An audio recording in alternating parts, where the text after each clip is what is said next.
Sois le bienvenu. Enfin, nous allons terminer notre exercice. Je pense que vous êtes en haleine, mais cette fois-ci, je vous promets de finir. Donc, il nous restait justement les questions C et D. On parle de déterminer l'opérateur adjoint de T. Je rappelle la définition d'opérateur adjoint. Voilà. En fait, étant donné un opérateur, donc un opérateur linéaire et borné sur un Hilbert H, on peut démontrer qu'il existe en fait une application. Voilà. À T, on associe une autre application qu'on note souvent T étoile et que l'on appelle l'adjoint de T. Donc, à tout opérateur borné sur H, on associe un autre opérateur également borné sur H. Voilà, qu'on appelle l'adjoint de T. Et comment est-ce que l'adjoint est défini? L'adjoint est défini par la relation caractéristique Tx scalaire Y égale X scalaire T étoile de Y. Voilà. Donc, il existe une seule application, en fait. On montre que, étant donné T opérateur borné sur H, il existe un unique opérateur borné, T étoile sur H, pour laquelle T scalaire Y égale I scalaire T étoile de Y, quel que soit I, Y de H. Donc, ça c'est la définition, en fait. Et c'est de ça dont on se sert en général pour définir l'adjoint. C'est-à-dire c'est seulement de ça dont nous allons nous servir dans cet exercice pour déterminer l'adjoint de T. Voilà. C'est de cette définition. T I scalaire Y égale. Vous gardez ça soigneusement. Et sachez qu'elle est valable, je dis, pour tous les Y dans le Hilbert H. Voilà. Donc, revenons bien. Revenons à notre T. Voilà. Le T est défini justement comment?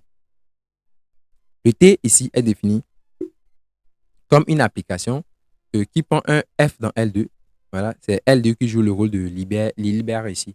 Donc, TF est défini comme quoi?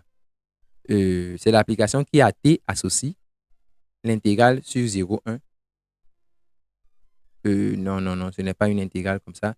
C'est l'application qui a T associe T fois F de T. Voilà, c'était ça justement. Voilà, c'est l'application qui a T. C'est une application définie de 0, 1. T ici, on le prend dans 0, 1. Voilà, c'est une application de 0, 1. Donc, à valeur dans L2. Voilà, donc, c'était ça justement. Voilà, donc, c'était l'application à valeur dans C plutôt. Excusez-moi, à valeur dans C. Voilà. Donc, c'était ça là, notre application TF. Voilà. Donc, pour trouver l'adjoint, je vous l'ai dit, on va se servir de cette relation fondamentale. Donc, pour trouver l'adjoint, vous calculez le produit scalaire. Bon, ici, vous calculez le produit scalaire de TF, de TF et d'une autre application, quoi. Donc, on va prendre un autre G. Donc, soit aussi G, un élément de quoi? De L2. Voilà, donc, je vais calculer TF scalaire G. Je vais calculer TF, voilà, scalaire G. Voilà. Et je pense que peut-être que vous posez encore la question, bah, c'est quoi le produit scalaire? Notez bien, on avait déjà répondu à cette question. C'est l'intégrale, donc, sur 0, 1, de quoi? Ici, c'est TF de T fois le conjugué de l'autre. Non, le conjugué de quoi? De G de T, dt. Et TF de T, c'est T fois F de T. Voilà, c'est T fois F de T. Donc, ça fait alors l'intégrale de 0 à 1 de T fois F de T fois quoi? Le conjugué de G de T, dt. Et là, où est-ce qu'on va? En fait, où est-ce qu'on va? On va aller trouver, c'est-à-dire je calcule TF scalaire G pour avoir G scalaire T étoile de F. En fait, donc concrètement, je calcule TF scalaire G et je vais faire tout et tout pour avoir G scalaire quelque chose. G scalaire quelque chose. Examinons, c'est quoi G scalaire quelque chose? G scalaire quelque chose, c'est quelque chose de cette forme. Intégrale de 0 à 1 de G de T fois le conjugué de H de T. Autrement dit, vous allez faire tout de votre possible pour avoir G de T. Vous allez faire tout pour avoir G de T à papa, G bar de T. Je vais faire tout pour avoir G de T. Et là, ce qui sera à côté sera T étoile. Voilà. Dans la définition, c'est ça. Ça dit que si vous arrivez à écrire T I scalaire Y, comme I scalaire quelque chose, ce quelque chose-là, c'est T étoile de Y. Donc, c'est comme ça que l'on va raisonner. Nous allons faire tout pour avoir quelque chose. Mais le G bar ne m'intéresse pas. Je veux avoir G. Mais j'ai G bar. On veut avoir G. Et voilà qu'on a G bar. Cela, voilà qui n'arrange pas notre affaire. On est au chômage. En fait, c'est parce qu'on s'est posé la mauvaise question. On chôme parce qu'on s'est posé la mauvaise question. La question, c'est quoi? C'est est-ce que TF.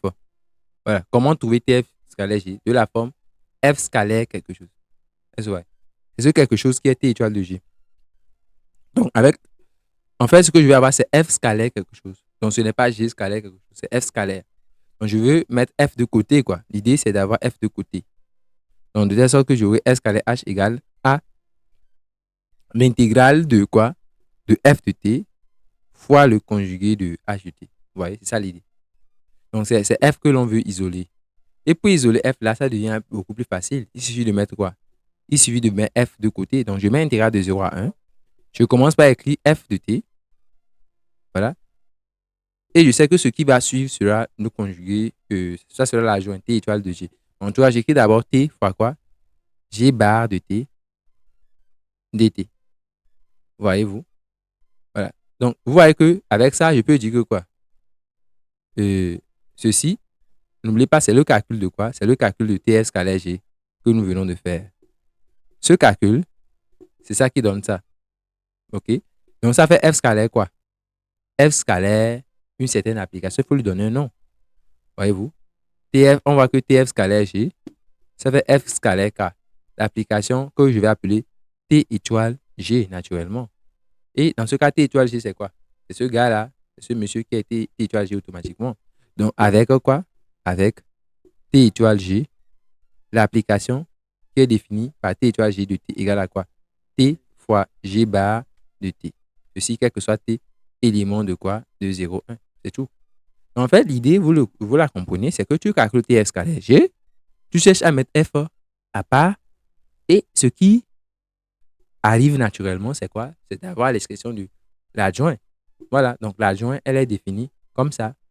Voilà, c'est tout. Quand on demande de trouver l'adjoint, bah, c'est déterminé. Donc, c'était ça, déterminer l'opérateur adjoint de T, ce qui est fait. Et dernièrement, montrer que T n'a pas de valeur propre. Voilà. C'est ce qu'on nous pose comme dernière question. De montrer que l'opérateur T n'a pas de valeur propre. Je rappelle d'abord ce qu'on définissait. Quelle est la notion de valeur propre? En fait, c'est une notion que vous connaissez depuis l'algèbre linéaire. Voilà, ce qu'on appelle une valeur propre pour une application F, je le rappelle. Pour une application T, voilà, on dit que lambda, T ici, c'est un opérateur borné, donc une application linéaire est bornée sur H. OK, donc on dit que lambda, OK, un nombre complexe en général, lambda est une valeur propre, voilà, est une valeur propre de quoi? De T, lambda est une valeur propre de T, ça signifie quoi? De T, si et seulement si il existe un vecteur qu'on appelle vecteur propre, vecteur non nul. D'ailleurs, tel que T de X égale à lambda X. Voilà. Et en algèbre linéaire, c'est ce que l'on réécrit en fait souvent comme T de X moins lambda fois l'identité. C'est ce que l'on écrit comme ça. Fois l'identité de X. Puisque l'identité de X, c'est encore X quoi. ID de X, c'est X. Donc, c'est ce que l'on écrit comme T moins lambda ID. Voilà. De X égale à quoi? Égale à 0. C'est comme ça qu'on écrivait ça. Et on arrivait même à dire que ça veut dire que le noyau de quoi? Le noyau de l'application T moins lambda I. I, c'est l'application identique pour moi. Voilà. Est nul. Voilà, on dit que le noyau de T moins lambda I est nul. Voilà. Et là, on dit que le déterminant, voilà, le déterminant de cette application, bon, en algèbre linéaire, on disait que le déterminant de T moins lambda I est nul, ce qui veut dire que son polynôme caractéristique est nul. Et puis on obtient, voilà, un certain polynôme, blablabla. Cette histoire. Bon, ici, il n'y a pas à faire de polynôme caractéristique comme ça. C'est juste ça. C'est juste la définition. Ça. Lambda est une valeur propre. Si on peut trouver un vecteur non nul, tel que T de X égale à lambda X, ce vecteur X est automatiquement appelé vecteur propre. Notez bien qu'il n'y a pas de vecteur propre qui soit nul dans la définition. Le vecteur propre doit être non nul. Voilà. Donc, ce qu'on nous demande ici, c'est de montrer que T n'a pas de valeur propre. C'est-à-dire qu'on ne peut pas trouver. On ne peut pas trouver de lambda ni de X pour qu'on ait T de X égale à lambda X. C'est ce qu'on va démontrer. Que c'est en fait impossible. Ah, là, c'est un peu curieux. Pourquoi est-ce que c'est impossible? Pourquoi est-ce que ça serait impossible? Voilà. Là, supposons que c'est possible, on va voir si on peut le faire. C'est-à-dire, vous savez, c'est un raisonnement que l'on utilise très souvent dans la vie de tous les jours. Quand votre ami vous dit que quelque chose est impossible, vous dites en fait que c'est possible. C'est possible. On suppose que c'est possible jusqu'à ce que vous vous heurtez à une absurdité pour dire qu'en fait, oui, votre ami avait raison. C'est vraiment impossible. C'est ce que nous allons faire ici. Nous allons supposer que T a une valeur propre. On va tomber sur une absurdité. Supposons que T a une valeur propre. Alors, supposons que T possède quoi? Possède une valeur propre lambda. Je l'appelle lambda. Une valeur propre que je baptise lambda. Une valeur propre lambda complexe. Voilà. Et donc, on va noter automatiquement is son vecteur propre. Et comme je vous l'ai dit, vecteur propre, ça va être non nul. Soit is sont, bon, un vecteur propre associé à lambda, parce qu'il peut y en avoir plusieurs. Soit x, un vecteur propre associé à lambda. Un vecteur propre, voilà, un vecteur propre associé à quoi? Associé tout simplement à cette valeur propre lambda. Cela veut dire quoi? Je vous l'ai dit dans la définition. Cela veut dire que tout simplement, T de is, bon, is est différent du vecteur nul, évidemment. Je vous l'ai dit qu'un vecteur propre ne doit pas être nul. Donc, ça veut dire que is est différent du vecteur nul. Ça veut dire que T de is égale à lambda is. OK? Bon, comme l'énoncé a l'habitude d'utiliser la lettre petit t, amusons-nous aussi à utiliser cette lettre petit t. Ça gêne qui? Personne. Bon, quand je dis comme ça, il y a un souci. T travaille sur quoi? T travaille sur quoi? Là, il faut faire attention. T s'applique à des fonctions. T, c'est un opérateur de L2 dans L2. T s'applique à F, quoi. T ne s'applique pas à petit t, mais à F. Donc, la valeur propre dont je parle, ce n'est pas un nombre réel dans 0, 1, non. C'est une fonction. Donc, quand je dis souvent que T possède une valeur propre, lambda élément de C, le vecteur propre est une fonction. Je vais l'appeler donc F. Voilà, soit F. Parce que T ici est défini de L2 dans L2. Voilà. Donc, et à F, il associe TF. Voilà. Donc, c'est F que je vais noter F, en fait, le vecteur propre. Il faut que l'on soit clair. Donc, F est différent de quoi? De la fonction nulle. Ça veut dire que F est différent de 0. Et que quoi? Et que TF, voilà, TF, ça fait lambda F. C'est ce que ça veut dire. TF égale à lambda F. Puisque T doit renvoyer le vecteur propre sur lambda fois le vecteur propre. T de I égale à lambda ici, F. Donc, OK. TF est une application. Donc, je vais l'appliquer à T. Je vais donc dire que, alors, dans ce cas, pour tout T dans 0, 1, on doit avoir quoi? On doit avoir TF de T égale à quoi? Lambda F de T. Et nous savons que TF de T, par définition, ça fait T fois quoi? T fois F de T égale à lambda fois F de T. Voilà. Je dois tomber sur une absurdité. Hein. Allons-y. On va voir où se trouve l'absurdité. Déjà, on va essayer F de T. On va encore essayer F de T. On a envie naturellement de simplifier par F de T pour avoir T égale à lambda. Bien. Mais avant de simplifier par F de T, il faut que F de T soit différent de 0. OK? Donc, on va donc dire que pour F de T différent de 0, c'est-à-dire si F de T est différent de 0, dans ce qu'on peut dire quoi? On a T égale à lambda. Voilà. C'est-à-dire, qu'est-ce que cela veut dire? Cela veut dire que c'est seulement en lambda que F de T est différent de 0. Voilà. Cela veut dire que lambda, en fait, c'est une valeur concrète. Ça peut être 2, 3. Ça veut dire que c'est seulement pour, comment je dirais, euh, on va un peu comprendre la chose. Bon, d'abord, examinons le cas où F de T. Si F de T était nul, dans ce cas, on ne pouvait pas faire la simplification, on aura 0 égale à 0. Donc, on va un peu retraduire ça là autrement, cette propriété-là. Voilà, on dit que F de T, en termes d'implication, cela veut dire que F de T est différent de 0. Ça implique que quoi? T égale à lambda. Et donc, vous savez, je vais mettre la contraposée. La contraposée veut dire quoi? Vous savez que P implique Q. Si P entraîne Q, si P, logiquement, amène à Q, si P amène à dire Q, c'est que s'il n'y a pas Q, on ne peut pas dire P. Voilà. Parce que, voilà. Non, non, ça ne veut pas dire que s'il n'y a pas P, on ne pourra pas dire Q. Par exemple, je donne un exemple. Voilà. Voilà. Si P, si on dit si P, alors Q, ça ne veut pas dire que s'il n'y a pas P, alors il n'y a pas Q. Parce que, voilà. Voilà. Cela veut dire que P est une condition suffisante pour Q. C'est-à-dire qu'il suffit d'avoir P pour voir que P n'est pas forcément nécessaire. C'est-à-dire qu'il peut avoir une autre propriété qui donne Q. Voilà.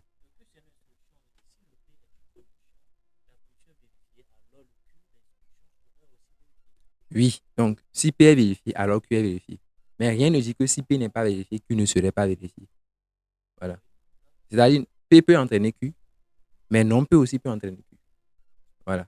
Donc, c'est pour ça que P implique Q ne signifie pas que non P n'implique pas Q. Voilà. Parce que P peut donner Q, mais aussi non P aussi peut donner Q. Voilà. Le riche peut vivre en paix, mais le pauvre aussi peut vivre en paix. Riche implique bonheur, mais cela ne veut pas dire que pauvre implique malheur. Euh, voilà. Donc, en fait, P peut entraîner Q et non P peut aussi entraîner Q, en fait. C'est pour vous dire que P implique Q ne signifie pas forcément que non P n'implique pas Q. Voilà, on peut avoir P implique Q et avoir aussi non P qui implique Q.